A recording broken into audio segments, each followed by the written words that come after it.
Welcome to care for studies. आज हम पढ़ेंगे चैप्टर नंबर 8 बॉडी मूवमेंट्स। तो आज की वीडियो में हम क्या क्या पढ़ने वाले हैं एक बार उसका एक ओवरव्यू देख लेते हैं। तो आज की वीडियो में हम ह्यूमन स्केलेटन के बारे में पढ़ेंगे, हम फंक्शन पढ़ेंगे ह्यूमन स्केलेटन का और उसके पार्ट्स के बारे में डिस्कशन करेंगे। तो शुरू करते हैं ह्यूमन स्केलेटन के साथ। तो ह्यूमन स्केलेटन या फिर स्केलेटन होता क्या है? All the bones in our body form a framework to give a shape to our body which is called skeleton। तो जितनी भी बोन्स हैं हमारी बॉडी में वो एक स्ट्रक्चर तैयार करती हैं, वो एक फ्रेम तैयार करती हैं जो हमारी बॉडी को शेप देता है, उसी को बोला जाता है स्केलेटन। जैसे कि आप यहाँ देख रहे हो, यहाँ पे जो बोन्स हैं, बोन्स की वजह से ही शेप आई हुई है बॉडी में। ये क्या है? ये एक ढांचा है, ये एक फ्रेमवर्क है, एक स्ट्रक्चर है जिससे हमारी बॉडी बनी होती है, हमारी बॉडी को ये शेप देता है। तो है क्या स्केलेटन? स्केलेटन एक फ्रेमवर्क है हमारी बोन्स जो बनाती हैं।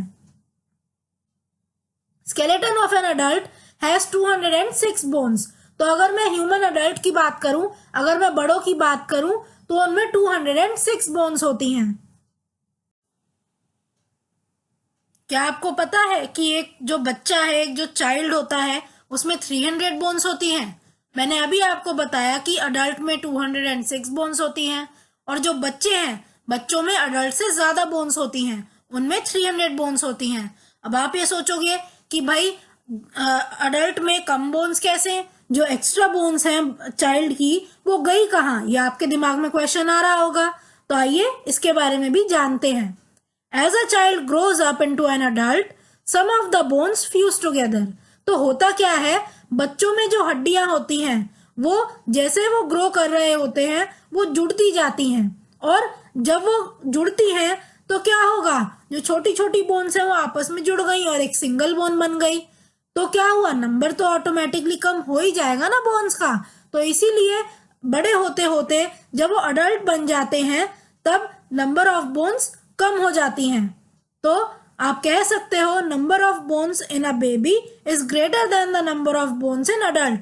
तो अब आपसे अगर कोई पूछे कि भाई किसमें ज्यादा बोन्स होती हैं, एक चाइल्ड में या फिर एक अडल्ट में, तो आप बता सकते हो कि एक जो चाइल्ड है उसमें ज्यादा बोन्स होंगी compare to that of an adult, और साथ में आप इसका रीजन भी दे सकते हो।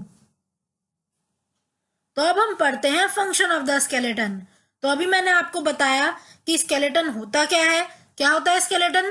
बोन्स मिलकर एक जो फ्रेमवर्क बनाती हैं, एक जो ढांचा बनाती हैं हमारी बॉडी का, उसी को बोला जाता है स्केलेटन। अब फंक्शन क्या है स्केलेटन का, ये जानते हैं। तो पहला फंक्शन है the skeleton gives shape and support to the body. तो हमारी बॉडी को एक शेप देता है स्केलेटन और हमारी बॉडी को सपोर्ट प्रोवाइड करता है हमारा स्केलेटन। अगर आप देखो बर्ड्स का स्केलेटन जिस भी शेप का है, बर्ड की जो शेप है वो उसी तरह की है। इसी तरह हमारा स्केलेटन जिस शेप का है, हमारी बॉडी की वही शेप है। तो हमारी बॉडी को शेप और सपोर्ट स्केलेटन से ही मिलता है। Next is it provides a hard framework to protect soft organs and muscles. दूसरा काम जो स्केलेटन का होता है वो ये है कि हमारे जो ऑर्गन्स हैं, भाई हमारे ऑर्गन बहुत ज्यादा सॉफ्ट होते हैं, हमारी मसल्स भी बहुत ज्यादा सॉफ्ट और डेलिकेट होती हैं, तो कुछ तो चाहिए उन्हें प्रोटेक्ट करने के लिए। तो ये जो हमारे ऑर्गन्स हैं ये एनक्लोज्ड होते हैं या इसे प्रोटेक्ट करता है हमारा स्केलेटन। फॉर एग्जाम्पल अगर मैं स्कल की बात करूं तो स्कल के अंदर ब्रेन होता है। अब ब्रेन प्रोटेक्टेड रहता है किसी भी डैमेज से ड्यू टू आर स्कल। हमारा जो स्कल है वो हमारे ब्रेन को प्रोटेक्ट करता है किसी भी डैमेज के अगेंस्ट। नेक्स्ट है the skeleton along with muscles help our body parts to move.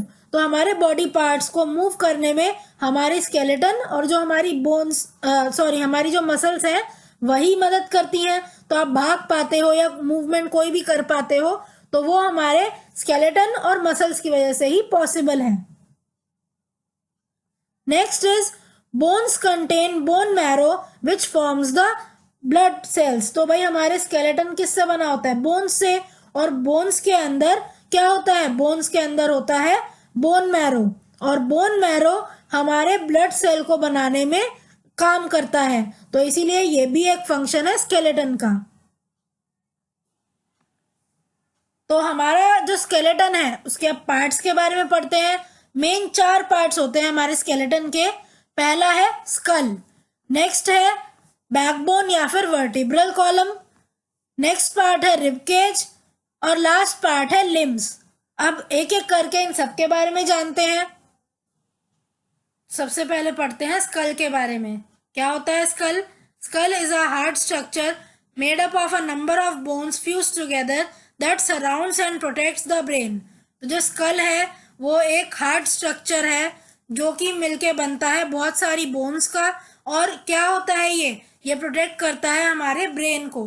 तो ये एक बहुत हार्ड स्ट्रक्चर है जो हमारे ब्रेन को प्रोटेक्ट करता है। The only part of the skull we can move is the lower jaw, which helps us to talk and chew food. तो जो स्कल है वो बहुत ज़्यादा हार्ड होता है, कुछ भी उसमें मूव नहीं करता सिवाय जो लोअर जॉ है उसके। आप अगर बात करो या खाना खाओ, आप ऑब्जर्व करोगे कि जो आपका लोअर जॉ है सिर्फ वही मूव कर रहा है, अपर पार्ट जो हमारे स्कल का होता है वो बिल्कुल भी मूव नहीं करता। आप चाहो तो अभी भी करके देख सकते हो। अपना आप माउथ ओपन करो और क्लोज करो तो आप देखोगे कि जो नीचे वाला जॉ है वही मूव करेगा और ऊपर वाला जो पार्ट है वो बिल्कुल भी मूव नहीं करता। नेक्स्ट है the skull also contains holes for eyes, ears, nose and mouth. तो जो स्कल है उसमें आंखों के लिए, कानों के लिए, नोज के लिए, माउथ के लिए, सबके लिए जगह होती है, पहले से ही बनी होती है। तो अगर मैं आपको कहूँ स्कल क्या है, तो स्कल एक हार्ड स्ट्रक्चर है जो बहुत सारी बोन से मिलकर बनता है। जैसे आप यहाँ डायग्राम में भी देख रहे हो, ये क्रैक्स नहीं है, क्या है ये, बहुत सारी बोन्स यहाँ पे ज्वाइन हुई हुई है। तो और इसका काम क्या है स्कल का? स्कल का काम है हमारे ब्रेन को प्रोटेक्ट करना, और जो लोअर जो है सिर्फ वही मूव करता है हमारे स्कल में, और इसमें पहले से ही जगह होती है आईज, ईयर्स, नोज और माउथ के लिए। नेक्स्ट है बैकबोन या फिर वर्टेब्रल कॉलम। तो backbone is a long hard rod like structure extending from the base of the skull to the hip. तो ये जो बोन है ये एक लॉन्ग हार्ड रॉड जैसी बोन होती है जो कि हमारे स्कल से स्टार्ट होती है, स्कल के बेस से एक्चुअली, और हमारे हिप तक जाती है। तो इसका डायग्राम जैसे आप देख लो, ये एक बैकबोन का डायग्राम है, इसे वर्टेब्रल कॉलम भी बोला जाता है, और ये हमारे स्कल से लेके हमारी हिप तक जाती है। यहाँ पे आप देख रहे हो कि ये बैकबोन एक ही बोन से नहीं बनी, बल्कि ये 33 स्मॉल बोन से बनती है जिन्हें बोला जाता है वर्टेब्रे, और ये स्मॉल या फिर सम मूवमेंट ये अलाउ करते हैं। जो थोड़ा मूवमेंट है जो हम कर पाते हैं, हमारी बैक जो थोड़ी बेंड हो पाती है वो इसी वजह से हो पाती है क्योंकि ये जो बोन है, ये जो हमारी बैक बोन है, ये सिर्फ एक ही बोन से नहीं मिलके बनी, बल्कि ये 33 छोटी छोटी बोन से मिलके बनी है। और आपने जॉइंट्स में भी पढ़ा था कि हमारी बैक बोन जो है यहाँ पे स्लाइटली मूवेबल जॉइंट्स होते हैं जिस वजह से बेंड कर पाती है और हम अपनी जो बैक है उसे ट्विस्ट कर सकते हैं। Each vertebrae has a small hole in it through which the most delicate organ of our body called the spinal cord passes. तो हमारी जो बैकबोन है या जो हमारी वर्टेब्रल कॉलम है, मैंने आपको बताया वो 33 छोटी छोटी बोन से बना है जिसे वर्टेब्रे कहते हैं, और हर एक वर्टेब्रे के अंदर एक होल होता है जिसकी वजह से एक बहुत डेलिकेट ऑर्गन है हमारी बॉडी का जिसे बोलते हैं स्पाइनल कॉर्ड, वो पास करता है। आप यहाँ पे देख सकते हो इस डायग्राम में हर वर्टेब्रे से स्पाइनल कॉर्ड पास कर रहा है और ये बहुत इंपॉर्टेंट ऑर्गन होता है हमारी बॉडी का। The backbone therefore protect the spinal cord. अब आप यहाँ देख सकते हो हमारी जो बैकबोन है ये हमारी स्पाइनल कॉर्ड को प्रोटेक्ट करती है और इसीलिए हमारी बैकबोन को स्पाइन भी बोला जाता है। तो अगर आपसे कोई पूछे बैकबोन का अदर नेम क्या है तो आप लिख सकते हो स्पाइन या फिर आप लिख सकते हो वर्टेब्रल कॉलम। नेक्स्ट पार्ट है स्केलेटन का रिब केज। तो रिब केज क्या है? Rib cage is a network of 22 thin flat curved bones that protect the soft organ such as heart and lungs in the upper body. तो जो rib cage है वो एक cage होता है, वो एक नेटवर्क होता है 24 बोन्स का, 24 कर्व्ड बोन्स का एक्चुअली, या फिर आप कह सकते हो 12 पेयर होते हैं बोन्स के एक रिब केज में। तो रिब केज क्या है? ये एक केज है जो 12 पेयर बोन्स का बनता है। अब इसका काम क्या होता है? इस केज का काम है, इस रिब केज का काम है, ये हमारा जो हार्ट है और जो हमारे लंग्स हैं उसको प्रोटेक्ट करता है। The bones of the rib cage are arranged in pairs. तो आप देख सकते हो कि ये जो रिब केज में आप बोन्स देख रहे हो ये पेयर्स में अरेंज्ड हैं। और कितने पेयर्स हैं टोटल? टोटल 12 पेयर्स हैं। नेक्स्ट पार्ट है लिम्स। तो हमारे जो हाथ हैं और जो हमारे लेग्स हैं इन्हीं का मतलब होता है लिम्स।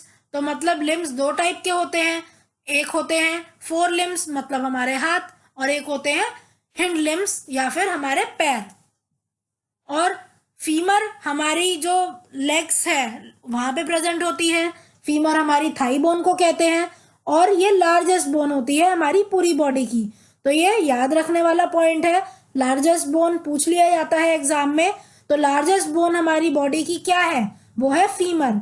बहुत सारे बच्चे यहाँ पे बैकबोन लिख देते हैं तो वो आंसर गलत है, क्योंकि बैकबोन एक सिंगल बोन नहीं है बल्कि 33 बोन से मिलके बनी है, और फीमर एक ही बोन है, आप जैसे यहाँ देख सकते हो पिक्चर में, और ये लार्जेस्ट बोन है हमारी बॉडी की। अब आप यहाँ देख सकते हो फीमर कहाँ से अटैच्ड है? हमारे हिप, यहाँ हमारे हिप बोन से अटैच्ड है। तो फीमर हमारे हिप बोन से अटैच्ड होती है, और कैसे अटैच होती है? ये अटैच्ड होती है थ्रू हिप जॉइंट। तो हमारा जो हिप जॉइंट है, और हिप जॉइंट किस टाइप का है? Hip joint ball and socket joint होता है, ठीक है। तो ये जो बॉल एंड सॉकेट जॉइंट है या फिर जिसे आप कह लो हिप जॉइंट है, ये हिप बोन को अटैच करता है फीमर के साथ। तो मैंने अब आपको बताया कि ह्यूमन स्केलेटन क्या होता है, उसके पार्ट्स के बारे में भी हमने डिस्कशन करी, और ऐसे ही हमने डिस्कस किया कि फंक्शन क्या होता है स्केलेटन का। और प्रीवियस क्लास में मैंने आपको बताया था, बोन्स के नाम मैंने आपको बताए थे, आइडेंटिफाई करना बताया था मैंने बोन्स को। तो अब यहाँ मैं आपको डायग्राम्स भी दिखाती हूँ बोन्स के। तो क्या आपने कभी सोचा है कि ये जो डायग्राम्स हैं या ये जो बोन्स हैं इनकी शेप मुझे कैसे पता चली, या किसी को भी हमारी बोन्स की शेप कैसे पता चली कि भाई कितनी बोन्स हैं या क्या शेप है बोन्स की? So have you ever wondered how we know the shape of our bones? तो हमें अपनी बोन्स की शेप पता चलती है एक्सरे से। एक्सरे क्या है? अगर कभी भी हमें अपनी बोन्स की शेप देखनी है तो हम करते हैं एक्सरे।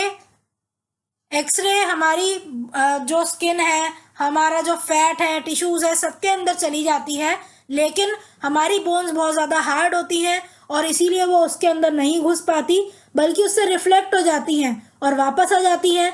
जब वो वापस आती हैं तो एक्सरे मशीन उसे डिटेक्ट कर लेती है और एक पूरी जो पिक्चर है हमारी बोन्स की वो हमारे सामने आ जाती है। इसी तरह से हम अपनी बोन्स की पिक्चर देख पाते हैं, हमें पता चल जाता है कितनी बोन्स है हमारी बॉडी में, हमें पता चल जाता है उनकी शेप क्या है। यहाँ पे ये देखो, ये एक एक्सरे की फोटो दी हुई है। तो एक्सरे जब करते हैं हम पता लगा सकते हैं कि क्या शेप है बोन्स की, यहाँ कितनी बोन्स हैं। यहाँ आप देख पा रहे हो रिबकेज की भी शेप पता चल रही है, स्कल की शेप पता चल रही है। तो सारी जो बोन्स हैं उनकी शेप हम एक्सरे से पता लगा सकते हैं। अब एक्सरे करने की ज़रूरत कब पड़ती है? तो एक्सरे करने की ज़रूरत तब पड़ती है जब कोई भी एक्सीडेंट हो जाता है हमारा, तो हमें पता करना होता है, डॉक्टर्स को पता करना होता है कि इंजरी कितनी है, कितनी चोट लगी है, कहीं कोई बोन टूटी तो नहीं, कहीं फ्रैक्चर तो नहीं हुआ, तब एक्सरे कराया जाता है। या कभी कोई डिसलोकेशन हो जाती है, मतलब अपनी जगह से अगर कभी भी बोन खिसक जाती है, शिफ्ट हो जाती है, तब डॉक्टर्स कहते हैं कि आप पहले एक्सरे कराओ। तो इसलिए एक्सरे बहुत इम्पॉर्टेंट एक टेक्निक है जिससे हमें पता चलता है कि कोई इंजरी तो नहीं है हमारी बोन्स में। So thank you for watching. आज की क्लास के लिए बस इतना ही। अगर आपको ये वीडियो पसंद आई हो तो इसे लाइक करें, इसे शेयर करें और हमारे चैनल को सब्सक्राइब करें and hit the bell icon, जिससे हम जब भी एक नई वीडियो डालें तो उसका नोटिफिकेशन आप तक सबसे पहले पहुंचे। Thank you. आप अपने डाउट्स, सजेशंस और आपको जिस भी टॉपिक पर वीडियो चाहिए हमें कमेंट करके बताएं।